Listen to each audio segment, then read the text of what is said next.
Yung plano po ng probinsya as whole, hindi lang po ang DOST, kasama po namin dito ang iba't ibang ahensya at private sector na bumuo ng isang Romblon Marble Industry Roadmap. Ito po ay nagsimula ng 2025 at nakaproject hanggang 2035. Ang mga nakaraan na taon po ay nakatuon po ito sa pag-organisa ng isang Romblon Marble Industry Council na titingin, magpaplano at bubuo ng mga polisiya para po maibalik yung sigla ng marble industry dito sa Romblon. So sa ngayon po, yung council po ay nagsisimula pa lang magbalangkas ng mga polisiya. At may mga ilang meetings na po yung nagagawa namin kung paano po ito maisakatuparan yung roadmap. Nagkaroon po ng pondo na 3 million from the DepEd.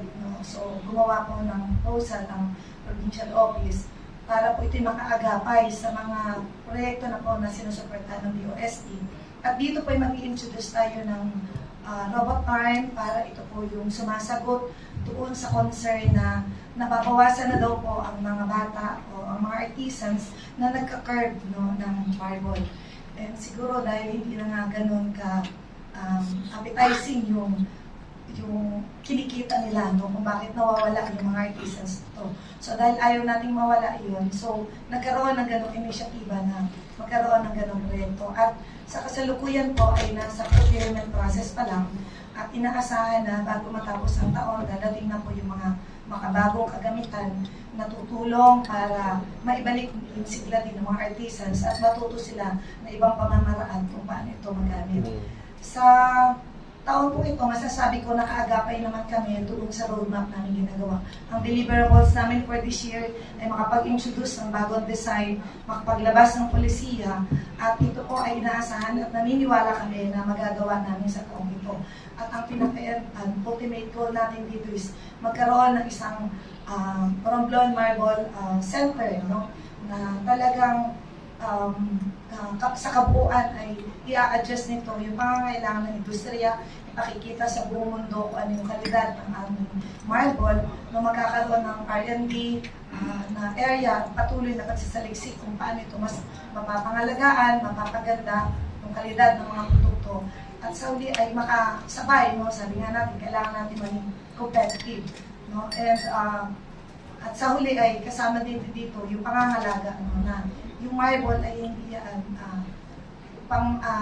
hindi yan dumadami, Alam natin kailangan natin itong alagaan. Isang finite na materials, resources na kailangan natin alagaan din na protektahan. So, pupunta tayo doon din sa mga inisyatibo na yung mga waste na kinoconsider natin, yung mga salvage cut, na mabigyan ito ng halaga. At meron na po tayo inisyatiba kasama natin ng Romblon State University.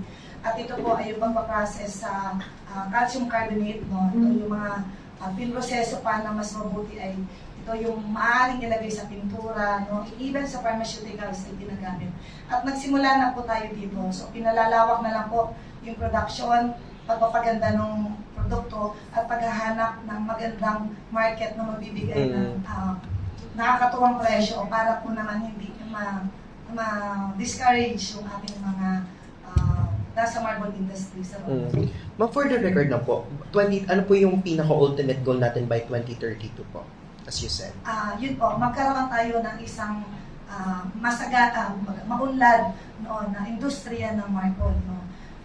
Meron itong established na center na siyang tututok, hindi lang sa pagpapaganda ng kalidad, bagong disenyo, ganun din titingnan yung environmental concerns. Okay. At ganun din po yung pagpapanatili nung environment, at pagbibigyan ng halaga yung mga waste na napoproduce mula doon sa mga Thank you.